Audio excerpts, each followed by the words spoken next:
Overtime where we get down, sometimes dirty, in depth on a lot of the topics that we discussed in the broadcast hour, but there's really some great intel, some great insight to be had here. I want to go right back to what I think is the most critical race on the ballot in Harris County, and that is for district attorney. We heard a challenger who is, looking pretty good in the polls, Sean Tier, say he wants to completely scrap the way we do things, do away with most probation, go give people deferreds, pull people out of the jail. Gary, you work that system. What will be the result? What is your prediction of the result? He said recidivism would be down to nothing. Here's how, this is not rocket science. We know from studying studies that people, if there are no consequences for committing nasty crimes, that you get more, not less of them. So the tier plan apparently is to let the criminals run the county. I mean, literally. And these are dangerous criminals that we have victims and law and order the heck with it. Remember, his sponsors, who are Lena Hidalgo and Rodney Ellis, they wanted to close the jail during COVID and empty it. They refused to build more jail cells, so now we're shipping people all over the country, basically, because we don't have room for them here.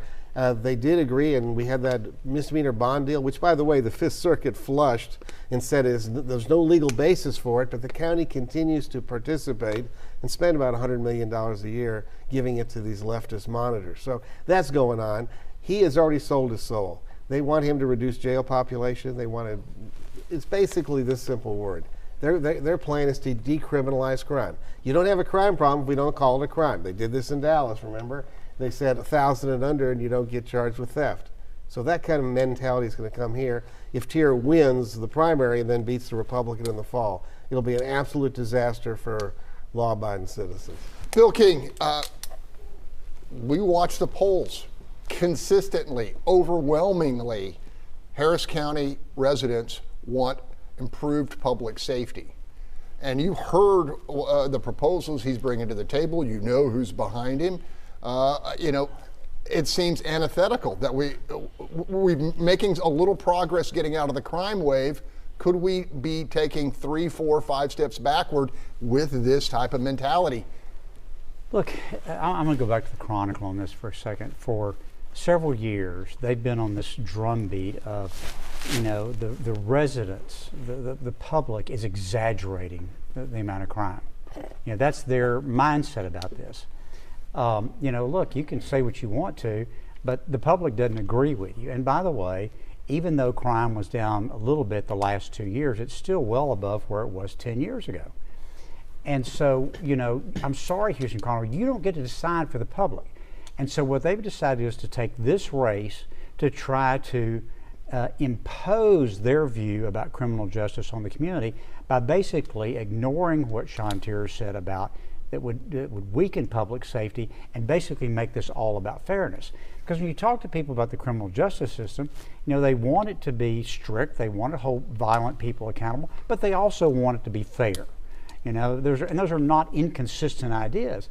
And so if you spend all your news coverage saying this person is unfair, they're unfair, they're unfair, then people forget about, but maybe this other person might be more dangerous on crime. And that's what I think is going on right now. And I don't know how it's going to come out. One of my big takeaways from that forum the other night was that Sean Tier didn't talk about the victims of crime. And Kim Ogg did. Paul Castro? Yeah. That forum bothered me on so many different levels. But the primary one was every single person who asked a question, starting with the people who were conducting it, and then the guests that came in, everyone came in with the perspective of how to reduce the number of hours, days served by people who commit crimes. It was entirely criminal-based. It was entirely defendant-based. What nobody talked about is the fact that, except Ogg that time, she said, most of the crimes that are committed against people of color, are committed against the very communities that these activists say they represent. You know who they don't represent? The actual victims of crime. I know this, I talk to people come to me and they keep asking, Well, he can't be that bad. I'm not saying he's a terrible human. I'm saying he's telling us exactly what he's going to do. All right. So if he comes in and he is endorsed by Lena, and he's been held up by people who are criminal attorneys, that's what he's saying he's going to do, and he's going to side in that direction. He's going to do everything to empty the jails. He's going to create one condition, or he's going to advocate for one condition bail releases. But what he's not asking for is, like, what does it look like to be on the receiving end? Someone who is a known violent offender, who's then let out on a low bail, who's then back out on the streets, loosely monitored by pretrial services. And those are the individuals who I know I feared when the case was pending, because I kept thinking, well, this guy's got nothing to worry about. He can go out and do whatever he wants to do. No one's talking about us, and that's really problematic. Can I jump in for a second on this abortion question? Because I think this is really important for Democratic primary voters to understand.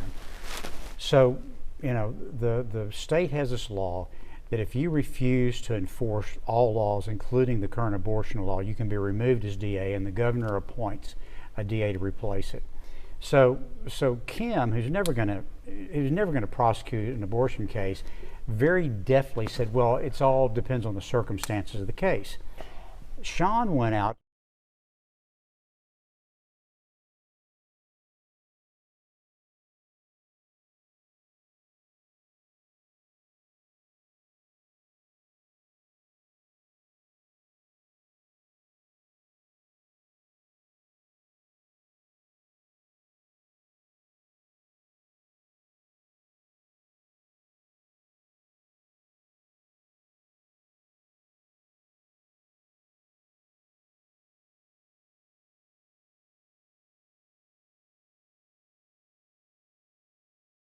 $0.75 and got killed. And when you sitting in a courtroom and you looking at somebody who took somebody who you love dearly with their smug attitude and their all this, and you feel that they're going to get away with, then you think about, is he the victim or are we the victim? If you ain't been there, then you need to shut the hell up, because I promise you that's not some place you want to be or that I wish you be. But let's let the criminal get out and think about getting a better life, then he come out and kill somebody else and kill somebody else and kill somebody else. No, that don't work. It does not work. That's not the reality. If you ever have a child, if you ever take care of a child, hell, if you got a pet, you correct your pet when they do wrong. Why do you correct them? Because you don't want them to repeat behavior. Crime with no consequences equals more crime. That's simple math. This crime without punishment, that math ain't mathing. Y'all need to let that go, because it doesn't work. But that is what is going on in Harris County. You want to make sure that the public defender's office get more money almost than the DA. That is not working. That ideology don't work. And you're right. Most of the people where this happening, they are in the black and brown communities. And then you got these people up there, you need to let my brother out. He only killed 5 people. Girl, please. Okay. Okay. Is there any empirical example, Charles Blaine, where a more benevolent, less punitive system produces lower crime? I mean, you know, we can look at San Francisco, we can look at Portland, we can look at other jurisdictions. Is there, because that's the model, I would think, Gary Pollan, they're trying to emulate. I mean, I not having researched this, I would say off the top of my head, probably not. I mean, I think that the idea is, yeah, you have a repercussion at the end which deters people from doing it. And I think, to Paul's point, I agree that the district attorney is the only candidate, and I unfortunately have not paid as much attention to the Republican nominee because there's no race. I mean, he's the lone nominee. Is the only candidate who's talked a lot about the victims, and she's consistently done this. This was one of the reasons I was very vocally in favor of her in 2015 when she was going against Devin Anderson, because Devin Anderson jailed that rape victim who then was sexually assaulted again while she was in prison over that Christmas holiday, and Kim Ogg was very, very vocal about supporting her because she was just a witness and she was thrown in jail to hold her so that she could then testify, and she was sexually assaulted again while in prison. And so that is something that Kim Ogg deserves a lot of credit for, and I think to Bill's point as well with the Chronicle, trying to frame the story as like, don't believe your lying eyes. You know, something Whitmire said when he came in and he got a little criticism for it was that he didn't say he wasn't paying attention to the numbers, but he's like, I'm not going to pay as much attention to the numbers as to what people are saying about it. And I think that's so important, because you do need to know, yes, the numbers are important, but do people feel safe or do they not feel safe? I think that's a very reasonable question. Well, and to your point, Charles, people don't feel safe. Right, I agree. Yes, And if people want to know what's coming to Harris County, if Sean Tier wins and implements his program, which by the way is But fully here's the paid thing. for. Wait, it's fully paid for by the Soros interests. I think Soros people gave them $500,000. Oh, my What do God. you think they're buying? And then the personal injury interest gave them another $500,000. What are they buying? A whole different issue. So here's what's coming: San Francisco, Chicago, New York, Portland. That's your preview. It's going to be the wild, wild west. The good thing in Texas is we have concealed carry, and I would anticipate a lot more people are going to get concealed carry permits and shoot people who they think are criminal. Yeah, threats. Hold on, I want to hear Bill real quickly. And Bill, could you also talk about the brass tacks? You know, ultimately, it'll be votes in the ballot box that decide this race, and who's coming out, who has an interest. Well, it's going to be quite interesting because the African American community dominates the Democratic primary in Harris County.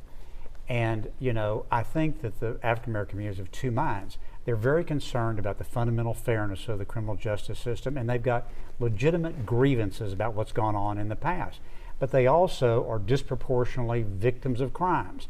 So I think they go back and forth on this. And you see this some of the polling right now because the majority of people are undecided in this race right now. But look, the numbers are important because they show exactly what the public thinks is correct, which is that crime is much worse than it was 10 years ago. And the declines over the last couple of years are significant, but they're relatively minor.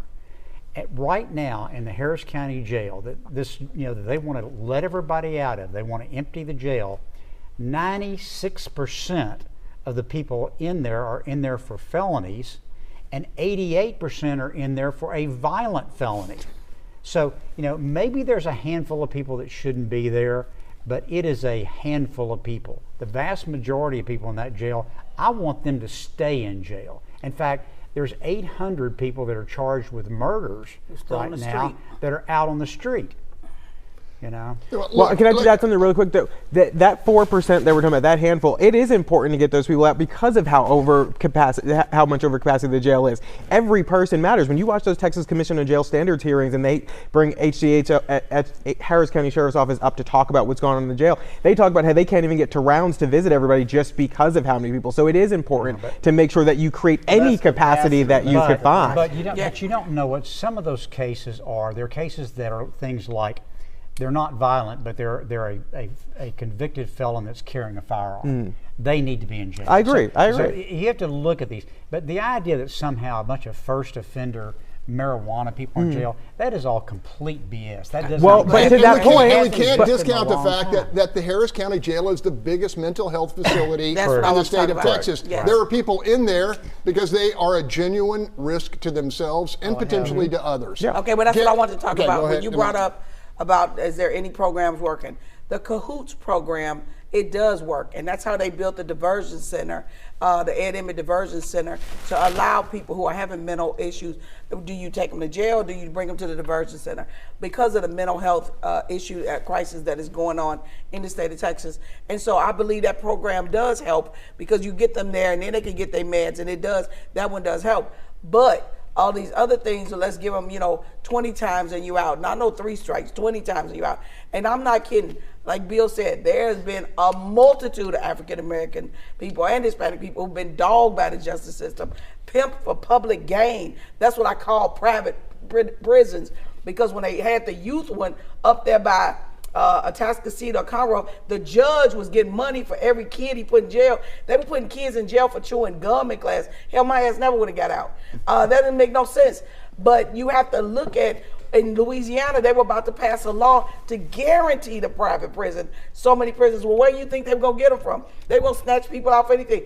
So you got to do a balance. But what we have now is frightening enough. If you're looking at a DA candidate who is going to increase that is not the DA candidate for you. Yes, you are good looking as hell. I ain't even finna say you ain't. But that is not what I'm looking for in a DA. I'm looking for somebody who give a damn about the victims, because my family has been one. All right, If Gary, that I ain't want you, that don't work. I want to talk to you about this issue. Whitmire talks, and it's not his exact frame, but he was the longtime chairman of the Senate Criminal Justice Committee. He spent a lot of time in the prison system understanding criminal behavior, and he talks about, and he's a crime victim himself. And he talks about we need to salvage those who can be salvaged, but we need to separate those who we are afraid of that are dangerous. You talk to hundreds of defendants a year, and if they know that the consequences are less, that even if they are caught in the commission, that they'll be out rapidly, does that encourage criminal behavior? What it encourages is that the clients have options, and so in to the DA's credit, Kim Aga and the judges, they've created programs, and we have tools we now use to evaluate people, especially with mental illness, to see what their problems are and how we address them. It's called a TRAS, and I use it as a tool in a lot of cases. However, the clients are not stupid. They calculate. So if we're going to have a lenient DA that Sean Tier appears to want to be, that where you're going to get 2 years probation with minimum conditions, and then I said, well, but I have this program for you to deal with your mental illness or your drug problem, but you're going to have to go to a custodial program for 6 months, or you can go home tomorrow with loosey-goosey probation. What do you think they do? That's and right. in 95% of the cases, not everybody, because sometimes I'm able to sell them and say, look, this is a revolving door. You've been in and out of jail. You've got a drug problem. You need to deal with it. This is your last chance, and it's free, so go take care of it. But the vast majority say, no, when can I get out sooner? Right. And then there's sometimes waiting lists for the program, so there's complications because the resources have not been forthcoming from Rodney and company. But that's what happens. And so if you wanted people to get help, because there are people that are salvageable, you want to give them that chance. That program that Tier has talked about, nobody's going to do it. They're going to take the easy way out. And that will end up increasing crime over time just because of that. It'll wreck the diversion program. Oh, absolutely. Yeah. My concern with Sean Tier is he has sold his soul to the devil. The devil being Soros, and his agenda is to decriminalize crime, that we won't have a crime problem because it's not around anymore. And he sold his soul to Rodney Ellis and Lena Hidalgo, whose goal is hostile to criminal justice, is proven in their record. In minority communities, and you're right, if you think you want to vote for Sean Tier because he's going to be good for you, then you want the victims of crime in your community to accelerate by multiples that are just scary. So this is a really scary race. And again, Kim Og, she's not perfect. She has issues, just like we all do. And I think she'd acknowledge that. But I think, generally speaking, you got to give her credit. She's done a pretty good job. And it's just scary where this community is going. And it has economic implications, too. I want to go to Paul Castro here, because after an unspeakable loss, he has poured his heart and his soul into in tribute to his son, to trying to make our city safer. Yeah. So David would have turned 20 Valentine's Day, but he won't. He's got stopped at 17. Our community has a choice, and so at this election is going to be a low turnout election. It's going to be a very low turnout election on the Democratic primary side. I think Republicans who are in districts where their vote doesn't really count should maybe give some thought to switching over in the primary and making a vote for Kim Og for a simple reason. I think too many people on the Democratic side suffer from a failure of imagination. And so here's how that thinking goes. I could be accused of something, and if I were accused of doing something, I would want to make sure that everything tips in my direction as an accused person. What very few people do is imagine the other side of that equation, which is you're a victim.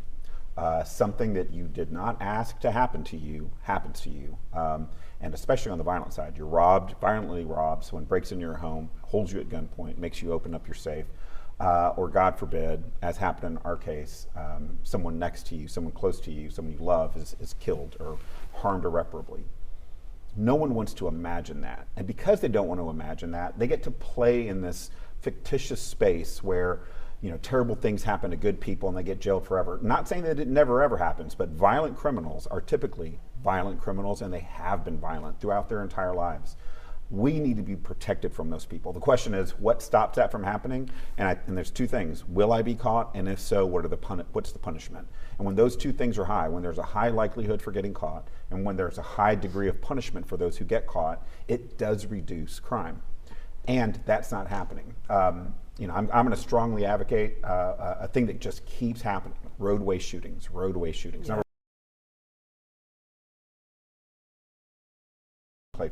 But number two, and Chief Fenner has talked about this, we need to have more cameras in more places that can read license plates, because like Louise Wilson, who was killed December 10th of last year, the shooting that happened Friday on Southwest Freeway at 8:30 in the morning, these are happening over and over again. And I think if more people realized, I need to be protected from these bad actors, and those bad actors have historically been bad actors, keep those people off the streets, maybe we'll push our community in the right direction.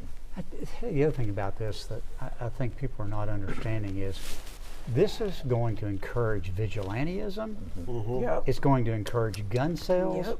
I'm going to tell you, the people that I talk to today that have recently acquired guns are mostly women, because they're afraid. And let me just tell you, this is, having a bunch more guns in society, I don't think it's a good idea. I'd rather nobody have guns. That'd be my preference. But when you've got criminals out there that carry guns and get out of jail repeatedly, people don't feel safe, and so they start reacting to things. And this is, every time we've seen this in the past, I mean, go back to the Wild West or any example where you don't have law and order, society really begins to fray. And I don't understand where these advocates for this, where they think it's going. Does the criminal justice system need reforming? Absolutely it needs reforming. The war on drugs was a terrible idea. I've been saying that for 3 decades now. You cannot incarcerate your way out of addiction. But when it comes to violent crime, those people need to be separated from society. I don't even care about the retribution part of it. I just don't want them doing it to anybody else. I want to ask this question to both Charles and Gary, because Charles has volunteered in the prison system. You talk to folks. Sean Tier talked about offering or funneling defendants en masse into labor union training programs. How many of your clients, if offered that option, would accept it and follow through with it? Or just, are we talking, he said that recidivism would fall to nothing. And, there may be an argument that, well, we haven't even tried it, so let's try it. But, what are your thoughts on that statement? I found it. I think for a section of the population, sure, that would work, but for the bulk of it, no. I don't think recidivism is ever going to be zero. I don't really think that's an achievable goal. We shouldn't even. We should strive for it, but I just don't see that happening ever. But most of recidivism does come from economic reasons of people trying to get money again for one reason or another. But funneling them into these programs, it's kind of like we were talking about with housing, with giving people houses instead of apartments when they're not prepared to move into a house and things are going to fall apart. They're not going to be able to hold on to it. Same thing with prison. If you're just throwing someone into a program like this and they're not meant for a program like this, it's just not going to work, and they're going to go back to what they know. So I think for a bulk of them, that's probably not going to work. I think for a small subsect who are actually dedicated to changing their lives and want to do better, that's great. It'll work for them. But I think I don't see that as a solution. To toss that out at a debate and say, this is what we're going to do, and it's going to eliminate the problem. Well, that base wants to hear that. That's why. But it's a joke. That's just not true. It can be an option. Just like probation, go to the program is, and you could say, okay, as part of your probation, you have to go. Most of the judges require GEDs if you don't have one now, but we have to go a job training program. We have this available for you, and some of the people might do it, but to say it universally, no, come on. Go ahead. It's not happening. I did day labor, as some people call us, legalized pimps, for over 7 years. Okay, I would go out and ask people, let me pay you. You standing out here with a sign. Oh no, I ain't doing that. But I'm gonna pay you to work. Oh no. You not gonna have no bunch of people signing up for that. That ain't even reality. That's not realistic. When the rodeo comes, they don't need 100 people. They need thousands of people, and we would be going out to missions, going under that bridge that you were talking about under 59. Look, I got hot breakfast. I got a white shirt for you. Come on over here. You can get a shower, portable shower. Oh no, I'm not gonna do that. Man, no, you'll make $80. Oh, no, I can make more than that standing over here or I'm doing what I do. I mean, that is not a reality to say that, and that's one of the things I'm hearing that I'm hoping they don't go. They talk about going back to prison labor. No. This ain't the damn Shawshank. We have prison labor. No, but I'm talking about the desk in Austin and the legislature. They're made by prisoners. We have 1 minute left. Let's hear from Bill. But wait a minute, I don't think people understand Harris County has some of the most progressive deferral systems in place in the country. Now. We were one of the very first. We were one of the very first counties to start a drug court. You know, people come from all around the country to study our drug court diversion system. We are out on the cutting edge of trying to deal with people that have problems and separate those from violent criminals. Yeah. We are way down the road on this. We don't need to start unwinding that progress. Well, because of the claims being made that we're not doing it. Because we are. We heard Kim say Okay, that. hey, we're running out of time. Okay, before we go, the TxDOT has a meeting that they posted signs on 288. It's on February 22nd at the Texans YMCA on Griggs, and I think it's at 6 o'clock. Please, you all, if you live anywhere around Brays Bayou, if you live by Greg, if you live out there, you all need to come and see this. This pipe going into the bayou will be detrimental to See you next week. See you next week. Have a good week. Happy Valentine's Day. Thanks for being with us. Flooding. Flooding, yeah.